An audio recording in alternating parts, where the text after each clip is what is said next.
시청자 여러분 안녕하십니까. 오늘 제목을 한번 달아봤습니다.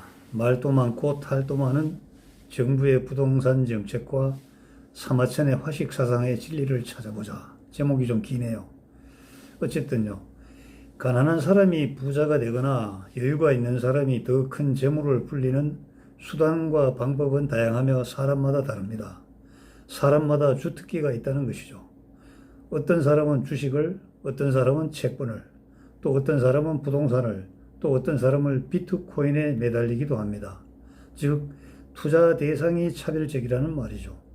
또 어떤 사람은 장기적 투자를, 어떤 사람은 중기적 투자를, 또 어떤 사람은 단기적 투자를 선호하듯이 사람마다 역시 완전히 다릅니다.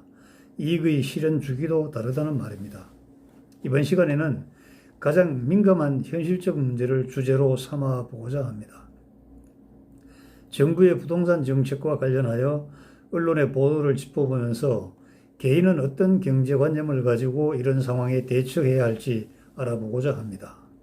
정부의 정책을 비난하려는 것이 아니라 전체를 짚어보면서 이 순간을, 이런 상황을 겪고 살아야 하는 개인의 입장에서 어떤 경제적 관념을 가져야 하는지 화식경제의 관점에서 결론을 도출해 보고자 합니다. 우리나라와 같이 인구의 절반이 수도권에 집중되어 있고 그중 절반이 서울에 밀집되어 있는 특수한 구조를 가진 나라는 드뭅니다. 지방도요, 도청 소재지를 중심으로 중요 거점 생활권이 형성되어 있어서 조금만 벗어나도 밤이면 불빛 하나 볼 수 없을 정도의 적막강산이지만 거점 도시는 불야성을 이룹니다. 중심과 주변이 이토록 극명하게 대비되는 현상은 찾아보기 어려울 정도입니다. 정부마다 특화된 개발 공약을 실천하다 보니까 거점 지역으로 집중되는 현상은 더욱 심화되었고 주변은 점점 공동화되는 실정이라고 할 수가 있습니다. 자, 세종특별시를 한번 예로 들어보겠습니다. 세종특별시를 건설한 이래로 상당한 기간 미분양에 시달렸습니다. 그런데 대전, 청주, 공주, 연기를 비롯한 주변의 주민들이 대거 이주하면서 물량이 완전히 소진되었고 가격이 껑충 뛰었습니다. 지금의 상황과 맞물려서 가격은 더욱 오르게 되었죠. 매입을 망설였던 사람들은 가슴을 치고 후회를 하고 들어갔던 사람들은 쾌재를 부르는 일이 일어난 겁니다. 이번에 엊그제 정부의 24번째 부동산 정책에 관한 기사가 실렸습니다. 2020년 12월 19일에 발표된 24번째 부동산 대책을 두고 논란이 많습니다. 부동산 헛개비와 싸우다가 허송세월한 4년이라고 비꼬는 헤드라인 기사에 눈길이 머무는 것은 어쩐 일입니까? 아무리 긍정적인 사고를 가진 사람이라고 하더라도 좋은 글보다는 나쁜 글에 눈길이 먼저 가는 것은 인지상정일까요? 신문의 헤드라인 기사이기 때문에 가장 먼저 눈에 들어왔다고 이해하고 넘어가 봅시다. 자, 그러면 내용을 한번 살펴나 보고 이야기를 이어나가 보죠. 정부에서는 빈 상가나 호텔이나 공장을 개보수하여 주거용으로 전환하고 다세대 주택을 대거 공급한다는 내용을 담은 전세 대책을 내놓자 비판이 이어지고 있습니다. 홍남기 경제부총리와 김현미 국토부 장관부터 상가 호텔 전세를 살아보고 국민들에게 권하라고 강하게 비난하고 있죠. 참 딱한 일입니다. 정부에서 공들인 정책은 약발이 먹혀들지 않고 반대의 목소리는 거세니 큰일이 아닐 수가 없죠. 3년 6개월, 햇수로 4년이나 공들인 정부의 정책이 전혀 효과가 없고 남은 기간은 1년인데 정말 문제입니다. 공감 능력이나 현실 강박이나 정책 능력도 없는 사람들이 모여 앉아서 부동산 시장을 쑥대밭으로 만들었다고 비판합니다. 초등학교 반장회의 같다는 그러한 얘기도 나오죠. 야당인 국민의힘 정책위 의장이 한 말이니 그러려니 할 수도 있습니다. 하지만 같은 당 대통령 후보로 뛰고 있는 어떤 인사도 부동산 정책의 실패가 가장 가슴 아프다고 꼬집고 있을 정도니까 정말로 큰 문제임이 분명해 보입니다. 그렇다고 산뜻한 대책이 있는 것도 아니지 않습니까? 23번을 집회하고 24번째 대책이 나오는 판에 무슨 신묘한 수가 있겠습니까? 갈 길은 먼데 해는 뉘어뉘어지고 있는 일모도원이 바로 이런 상황 아닐까요? 사실 가격이 오르고 내리는 것은 상황에 따라 발생하는 현상입니다. 그러므로 가격의 등락 자체를 비난해서는 안 되죠. 하지만 23번의 대책에도 불구하고 연일 최고가를 갈아치우는 고공행진을 보고 패닉 바잉, 공포 매수에 빠진 20대, 30대들이 많다고 하는데 이를 어찌해야 합니까? 한국감정원에 따르면 2020년 10월에 전국의 아파트 매매를 분석해 보니 20대가 사들인 아파트는 3,561건으로 9월보다 25%나 늘어났다고 합니다. 오르는 것을 보고 매수 대열에 뛰어드는 것을 추격 매수, 덩달아 매수, 묻지마 매수라고 여러 가지로 표현을 합니다. 호사가들이 글 돌리는 걸 보면 정말 한숨이 저절로 나오죠. 정부의 정책에 대한 비판이나 비난은 더 합리적인 대책을 바라는 마음의 발로에서 비롯된다고 할 수가 있는데 그 내용을 보면 정말 가슴이 답답해집니다. 이들이 돌리는 그 글을 보니까 25번째 대책은 한 아파트에 세상의 신혼부부가 살면 세금 면제요. 26번째는 한강에 수상가옥을 만들어 살게 하고 마지막 1000번째 대책은 교도소를 주거용으로 개조하면 된다는 글을 주고받고 있습니다. 결혼을 앞둔 연인들 사이에 우리 호거할까라고 한답니다. 여러분 호거가 뭔지 아세요? 개조한 호텔에 거주하는 것을 호거라고 합니다. 영어로 HO, 한문으로 거라고 쓰면 될 것 같습니다. 강동구의 그 진선비 국회의원은 아파트에 대한 환상을 버리면 임대주택으로도 주거의 질을 마련할 수 있다고 했으며 대표적인 친정부 방송인 김어준은 여인숙에서 1, 2년 사는 사람도 있었다면서 정부의 정책이 뜬금없는 것은 아니라고 했습니다. 지금도 여인숙이 있는가요? 저희들이 그 고등학교 다닐 때 그때 제가 여인숙을 지나가면서 몇 번 본 적이 있습니다. 하여튼 사람의 본성과 본능을 전혀 고려하지 않은 수사일 뿐입니다. 사마천은 말했습니다. 인간은 본능적인 욕구가 있다고요. 눈은 아름다운 것을 보고 즐기며 입은 맛있는 고기를 찾고 귀는 아름다운 소리를 즐거워하며 몸은 편안하고 자랑하고 싶은 것이 본능이라고 했습니다. 본능을 억제하면 탈이 난다고 했죠. 억제가 심하면 폭발한다고 했습니다. 그래서 정치는 순리를 따라야 한다고 강조했죠. 이걸 원본에 찾아보니까 태사공활 이목은 욕극성색지화하고 구욕궁 주한지미하며 신안일락하고 이심과긍세 능지영인데 사속지전민구이라 수호설이 묘론 종불능하니라. 한쪽만 보는 애꾸는 이론으로 가가호 방문하고 다니면서 설득을 한다고 해도 결국은 실패한다 이런 뜻이 되겠습니다. 자, 그러면 도대체 얼마나 올랐을까요? 아파트 가격이 얼마나 올랐길래 이렇게 탈이 납니까? 여러분도 뭐 뉴스로 이제 여러 가지로 피상적으로 알고 있지만 정확하게 한번 짚어봅시다. KB국민은행 자료에 따르면 2020년 9월 기준입니다. 서울 아파트 평균 매매 가격은 10억 312만 원으로 월간 단위로는 통계 작성 이후 최고치를 기록하였다고 합니다. 현 정부가 출범한 2017년 5월에 6억 708만이었으니 3년여 만에 4억 원이 올랐죠. 자, 그러면 서울에서 가까운 성남시는 어떨까요? 판교로 한번 가보겠습니다. 판교의 전용 면적 117제곱미터형은요, 2017년 5월에 15억 정도였으나 지금은 25억을 호가합니다. 대한민국 제2의 도시 부산은 어떨까요? 국토교통부 실거래가 공개 시스템에 제가 들어가 보니까 2020년 11월 11일 부산광역시 해운대 두산 위브 더 제니스 30층 전용 면적 99제곱미터형이 9억 7천만 원에 거래되었답니다. 해당 아파트의 동일 면적형 기준으로 역대 최고 가격인데요. 직전 최고가 기록은 지난 2020년 10월 17일에 8억 6천만 원에 거래된 물건이랍니다. 그러니까 한 달 만에 1억 1천만 원이 올랐네요.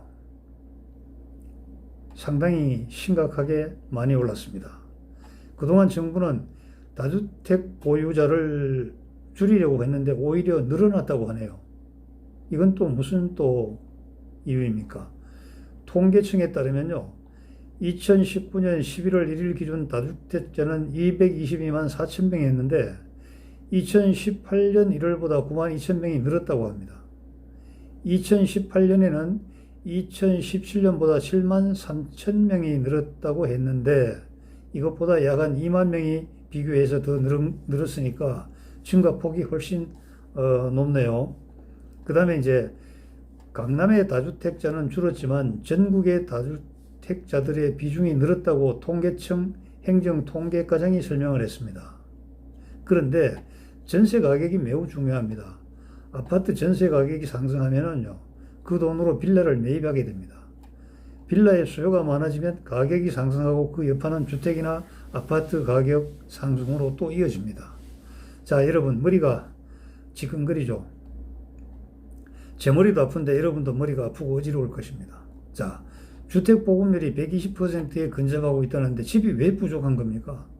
지방 시골의 농가 폐가도 모두 포함되어 있기 때문에 그런 것입니까? 도무지 알 수가 없죠. 5년 전과 비교해서 인구가 늘어났습니까? 소득이 엄청 증가하여 늘은 집으로 옮기려는 수요가 폭발한 것입니까? 그것도 아니지 않습니까? 또 천재지변으로 주택이 대량 소실된 것도 아니지 않습니까? 그 인구 그 주택 그대로인데 어찌하여 가격이 폭등해야 단 말입니까? 정말 머리 아픕니다. 여러분 차 한잔 마시고 물도 마시고 정신 차리고 오늘 그 강의의 본질인 화식으로 돌아가서 한번 연구해 보도록 합시다. 현상에 함몰되지 말고 현상에 내재된 진리를 찾아보는 것이 참 좋겠습니다.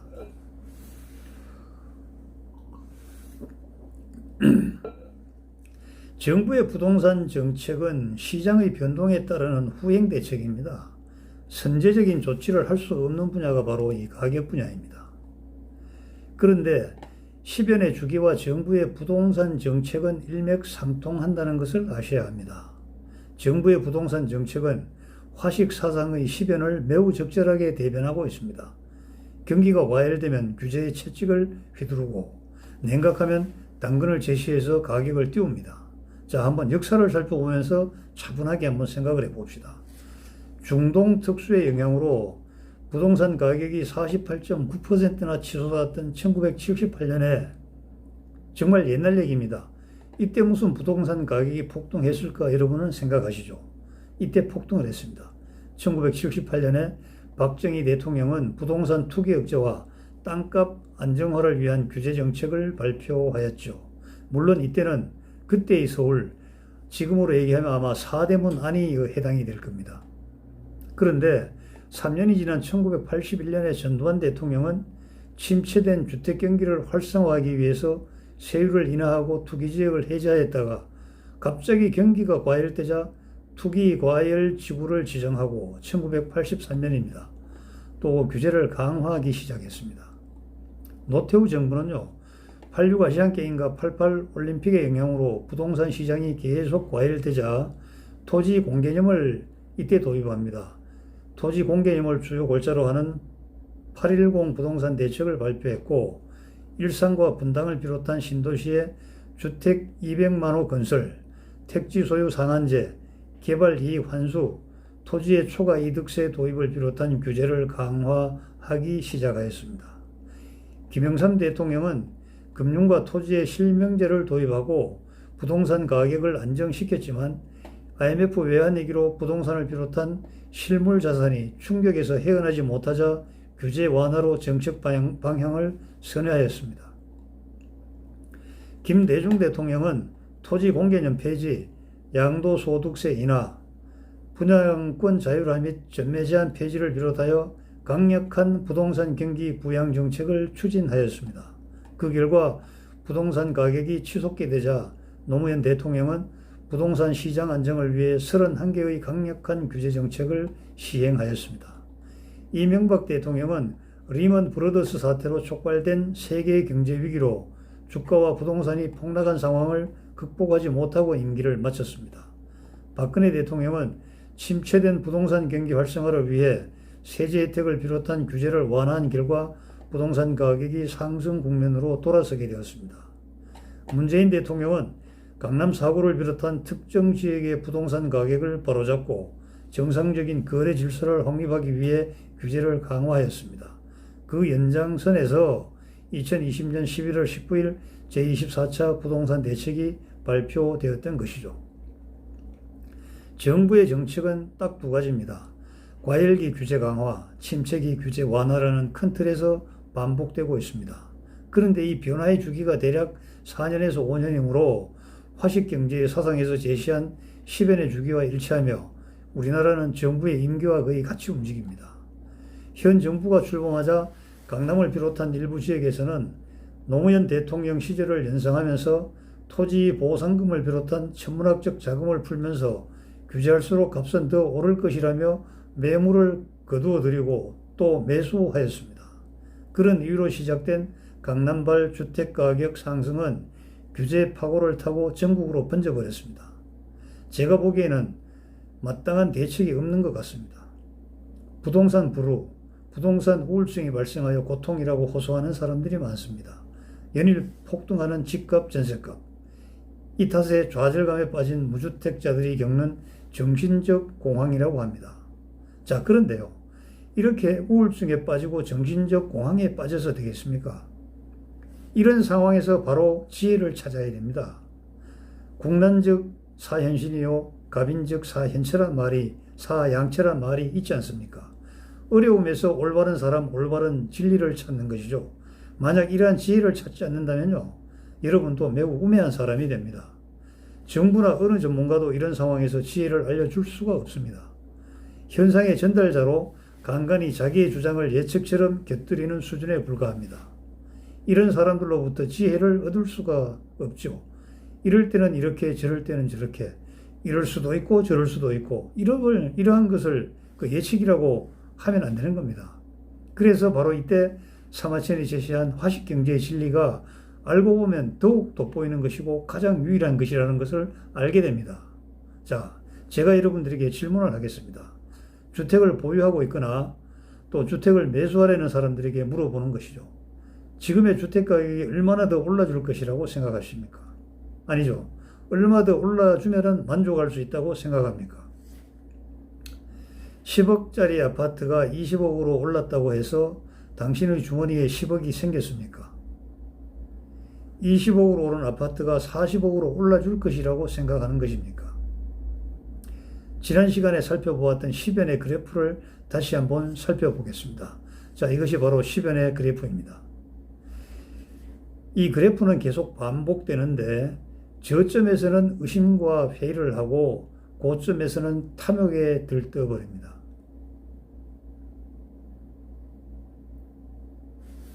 잘 한번 살펴보시기 바랍니다.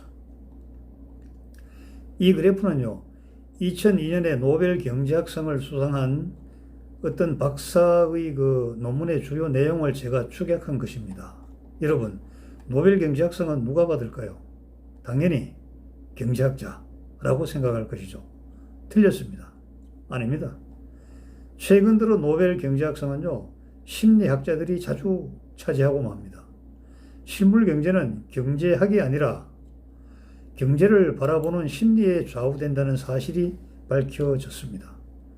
프린스턴 대학교의 그 다니엘 케네먼 박사가 그 주인공인데요. 그는 사람들이 가난한 이유를 추적해 보았습니다. 빈둥빈둥 놀고 한평생 보낸 사람이 가난한 것은 어찌 보면 당연한 것이죠. 그런데 모범적이며 열심히 살았던 사람들도 가난에 쪼들려 사는 이유는 무엇인가? 그도 처음에는 의아하게 생각했지만 많은 사람을 인터뷰한 결과 분명한 한 가지 결론에 도달하게 되었습니다. 공통적으로 경제적 선택의 오류가 발견된 것이죠. 가난한 사람들은 근검절약하여 돈을 모았다가 가격이 오른 다음에 뭘 이렇게 구입을 하더라는 겁니다. 하지만 구입한 실물 자산은 어떠한 이유인지는 모르겠지만 곧 내리막으로 들어서더라는 것입니다. 반대로 부자인 사람들은요, 가격이 오를 때 여기서 팔아버리고 시간이 지난 다음에 가격이 내릴 때 또다시 사들였다가 오르면 팔아서 재산을 불렸더라는 것입니다. 사람들은요, 가격이 바닥을 치면 의심하고 외면해 버립니다. 자산을 한번 매수하였다가 추락한 경험을 공포로 간직한 사람들은 더욱더 하죠. 그런데 가격이 슬슬 오르기 시작하면 반응이 달라집니다. 주의하던 사람들이 확신을 가지게 되고 어느새 일광하게 됩니다. 그리고 탐욕에 들떠서 매수 대열에 가담한다는 것이죠. 상상의 나래를 펴고 둥둥둥 떠다닙니다. 이번엔 실패하지 않으리라. 하늘이 무심치 않을 거야. 별별 확신의 주문을 다 외우면서 매수 대열에 발을 담급니다. 자기 돈이라면 또 모르겠으나 대출이나 꿔서 베팅을 합니다. 한탕이다. 한 방에 인생 역전 노리는 거야. 이렇게 각오를 하는 것이죠. 그런데 말입니다. 야속하게도 돈의 신은 야로를 부립니다. 여러분의 기대와 어긋나게 피해가 버린다는 겁니다. 호가는 무성한데 팔리지 않는 이상한 고공행진이 계속되죠. 매수 세력과 매도 세력이 치열한 기싸움을 하고 있는 중입니다. 가격이 내리막을 접어두는 조짐이 있어도 과감히 무시해버립니다. 더 내려가면요, 눈을 감고 하락시장을 거부해버립니다. 금방 회복할 거야. 좀 더 내리면 걱정이 이만저만이 아닙니다. 빌린 돈 원금과 이자는 어떻게 갚으며 한 방에 그렸던 인생의 대박의 꿈이 사라지는 공포로 이어집니다. 그러면요, 남은 것이라도 금지지 않은 심정으로 매도를 해버립니다. 그리고 절망을 하게 됩니다. 다시는 이 시장 쳐다보지 않으리. 각오를 다집니다.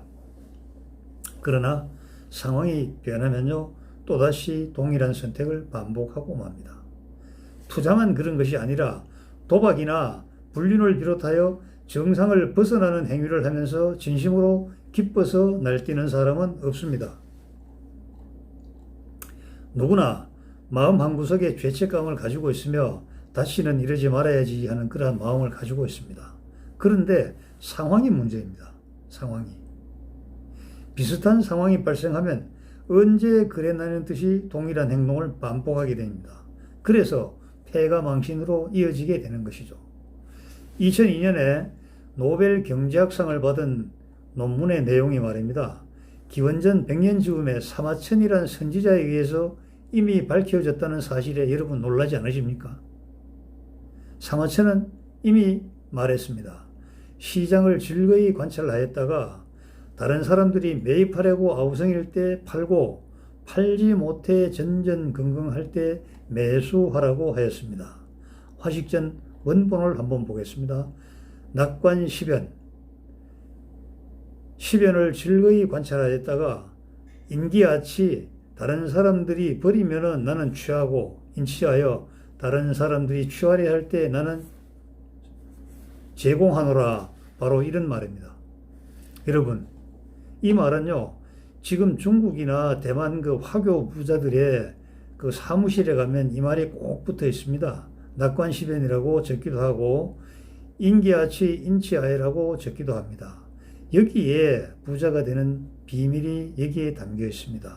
저는 개인적으로 이 구절을요, 저희 그 선조들 비석에 제가 새겨 넣었습니다. 물론 비석에 이런 말을 새기는 것은 옛날 그 유학의 법도에 어긋나는 일이지만은 이것이 너무나 중요한 일이기에 만약 제 후손들이 이것을 보고 해석할 수 있다면은 반드시 부자가 되리라고 확신하면서 제가 적어 놓은 겁니다. 제가 이 비석을 다듬을 때 그 석공 공장에서 그 사장이 전화가 저한테 왔어요. 사장님, 도대체 박사님 이 뜻이 무엇입니까? 그 사장도 시골에서 고려대학교를 졸업한 아주 인자였습니다. 그래서 제가 사마천의 화식전에 나오는 그런 글인데 이러이러하고 이러이러합니다 하고 설명을 해드렸지만 이분이 아주 감탄을 했어요. 아, 정말 그런 얘기를 처음 듣습니다. 이렇게 말을 했습니다. 자, 시장을 즐거이 관찰하였다가 다른 사람들이 매입하려고 아우성일 때 팔고 팔지 못하고 전전긍긍할 때 매수하라고 했죠. 왜 그러냐? 그 이유가 있습니다. 이 방법이 가장 쉽습니다. 여러분, 남들이 사려고 할 때 나도 사려고 하면 그 사기가 굉장히 어렵습니다. 가격을 더 질러줘야 그것을 내가 가져올 수가 있잖아요. 그래서 이때가 가장 쉽고 그 다음에 세상과 척지지 않습니다. 시장에 들어온 많은 그 경쟁자들과 원수가 지지 않는다는 말입니다. 왜? 너희들이 버릴 때 나는 사줬고 너희들이 사려고 할 때 내 걸 줬으니까 원수가 되지 않습니다. 그리고 권력의 미움을 받지 않는 것, 권력의 미움을 받지 않는 겁니다. 권력이라는 것은, 지금 정부란 것은 가격이 바닥을 치면은 부양책을 쓰잖아요.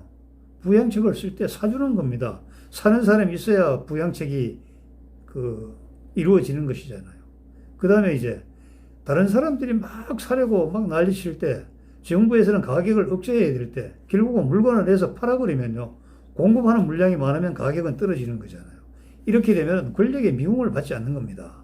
그 다음에 부자가 되어서 재물을 오래 지키는, 왜 오래 지킵니까? 쉽게 세상과 척지지 않고 권력의 미움을 받지 않고 돈을 벌었으니까.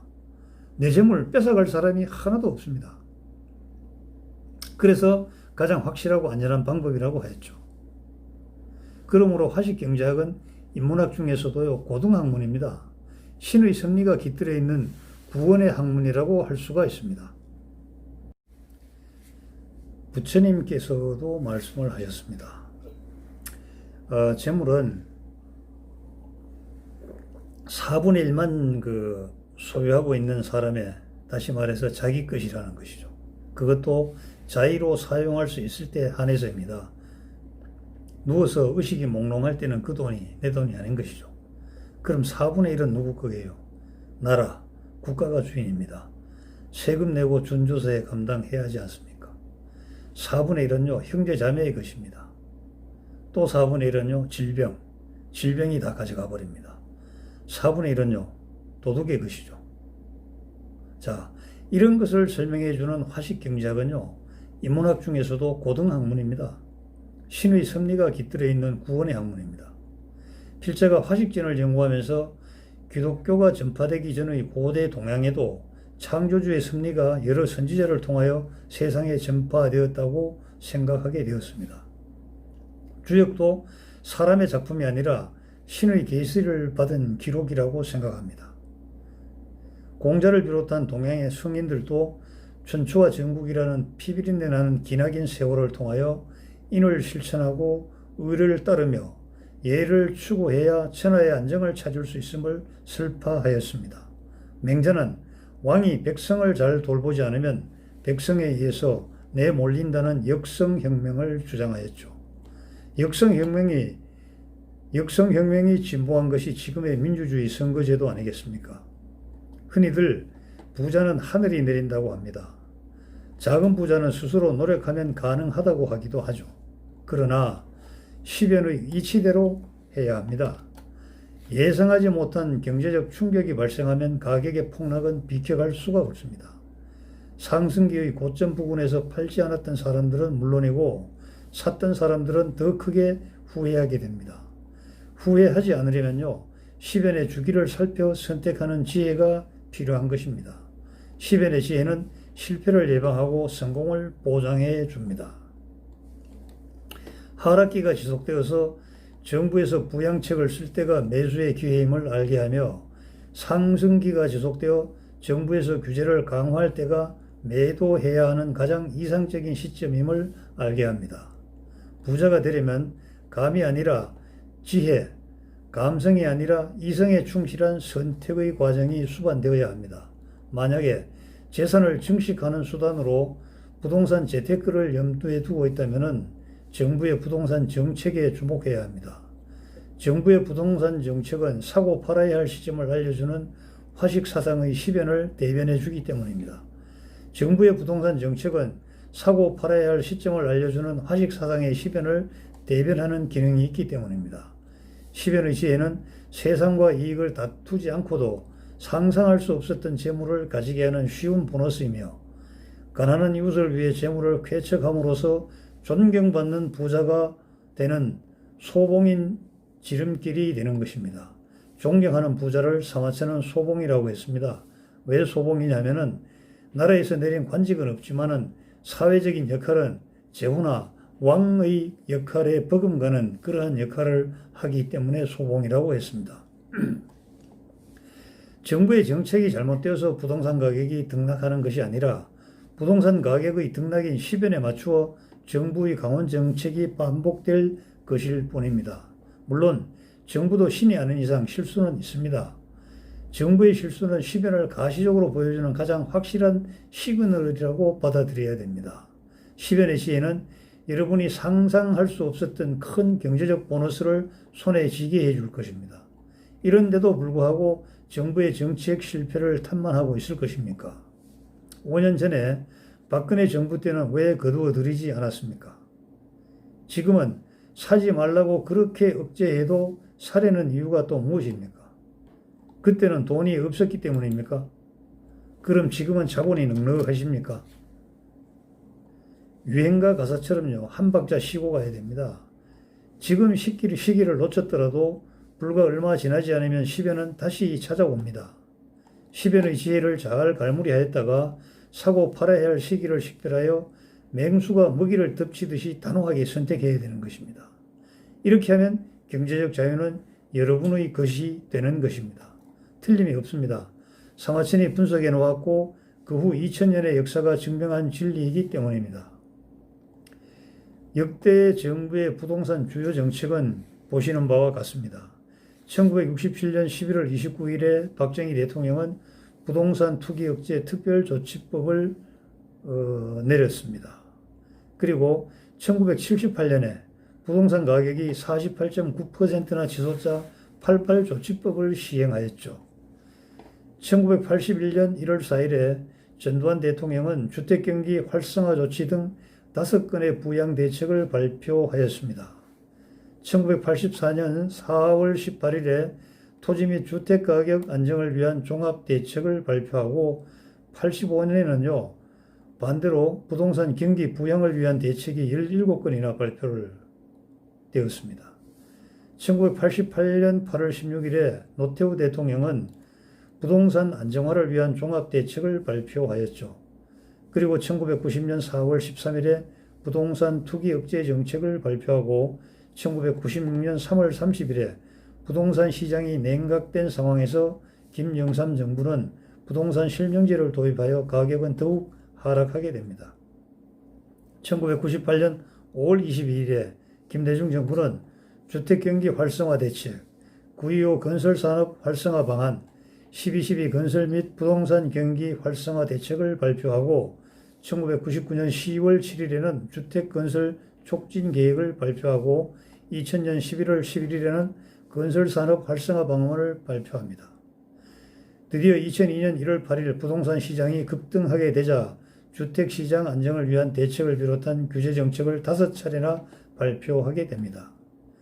2003년 10월 29일 노무현 대통령은 주택시장 안정종합대책을 발표하였는데 부동산 투기 억제와 수요 관리에 초점을 둔 대책이었습니다. 그런데 2004년을 기점으로 상승세로 돌아섰고 2005년 8월 31일에 종합대책을 발표하였습니다. 2005년에 주택가격이 재상승 국면에 진입하였기 때문입니다. 2006년에 주택가격이 무려 11.6%나 상승하였죠. 11월 15일에 부동산 대책을 발표합니다. 2007년 1월 11일 대책, 131 대책, 종합부동산세와 같은 주택시장 안정을 위한 초강수 정책이 계속됩니다. 노무현 정부는 31차례의 부동산 정책을 발표하였지만 시장의 반응은 반대로 흘렀습니다. 2008년에 이명박 정부는 미국발 금융위기의 영향으로 주택시장이 엄청나게 냉각됩니다. 결국 이명박 정부는 경기 부양에 실패하고 임기를 마쳤다고 할 수가 있죠. 박근혜 정부에서 경기 부양을 위한 각종 대책을 발표하고 부동산 경기가 회복되고 상승세를 타기 시작했습니다. 2017년 6월 19일 문재인 정부는 주택시장의 안정적 관리를 위한 선별적 맞춤형 대응 방안과 동년 8월 2일에는 실수요자 보호와 단기 투기 수요 억제를 통한 주택시장 안정화를 위한 8.2 부동산 대책을 발표하였고 드디어 2020년 11월 9일 제24차 부동산 대책을 발표하기에 이르렀습니다. 자, 여러분, 우리가 이 땅을 살면서 이 부동산과 거리를 둘래야 둘 수도 없고 또 우리의 주거에 가장 밀접한 것이 이 주택이기 때문에 주택 가격의 변동은 우리의 삶의 질 그리고 생활에 막대한 영향을 미치게 됩니다. 여러분, 지금 우리나라는 투기 천국 아닙니까? 20대가 무슨 돈이 있어서요. 특히 남자 같은 경우에는 대학 졸업하고 군대 갔다 나오면요. 20세 초반이 훌쩍 지나고 중반이 되지 않습니까? 중후반이 되지 않습니까? 요즘 취업난 아닙니까? 졸업을 해도 취직을 할 수가 없잖아요. 실업자가 엄청나게 많은데 20대들이 어떻게 해서 큰 돈이 들어가는 이 주택시장에 발을 들여놓게 되었을까요? 부모의 돈을 받아서 부모로부터 증여를 받아서 다 투자대회에 투기대회에 참여했을까요? 그렇다고 보기는 어렵죠. 그래서 다 일정 부분 빚을 내어서 부채를 지고 들어가게 됩니다. 제가 과거에 서울시에서 시행하는 그 상담관으로 제가 활동을 할 때 많은 사람을 만났는데 한 사람이 급히 만나자고 해보니까 아파트 값이 오른다고 난리를 쳐서 자기가 대출을 받아서 분양은 받았는데 도저히 이자 감당이 안 된다. 이거 어떻게 하면 되느냐. 그래서 그 본인의 의사대로 하라고 하는 수밖에 없어요. 화시의 원리를 간단하게 설명을 해주고 본인의 의사대로 하라. 이렇게 했더니만 결국은 큰 손해를 보고 팔아야 된다고. 왜 그러냐 하니까 아이들 둘 초등학교 다니는데 유치원도 다 끊어버리고 아침에 먹던 우유값까지 끊어버렸다. 이 아버지로서 할 짓이 아니다. 이렇게 얘기합니다. 그래서 본인의 의사대로 하기를 나는 찬성한다고 했죠. 그러니까 그 집을 팔아버리고 손해를 봤지만은 팔아버리고 정리하고 정상적인 가정생활로 돌아갔다고 저에게 연락이 왔었습니다. 여러분, 한두 푼 들어가는 투자라면은 큰 걱정 안 해도 됩니다. 그러나 이거는 정말 수억 단위가 들어가는 어떻게 보면은 평생 월급을 다 모아도 집 한 채 사기 어려운 그런 상황이 바로 서울의 주택가격, 수도권의 주택시장입니다. 오로지 선택, 기회 선택을 해야 되는데 여러분 그 선택의 기회를 예측하지 말고 막연하게 짐작하지 말고 제가 말씀드리는 이 사마천의 화식사상 오늘 제가 살짝 10연에 대해서 말씀드렸습니다만은 앞으로 계속 10연을 제가 강의를 드릴 겁니다. 그 10연의 원칙을 잘 기억하셨다가 기회가 왔을 때 주저하지 말고 바로 과감하게 선택을 하는 그러한 용기 있는 경제인이 되기를 바랍니다. 여러분 감사합니다. 안녕히 계십시오.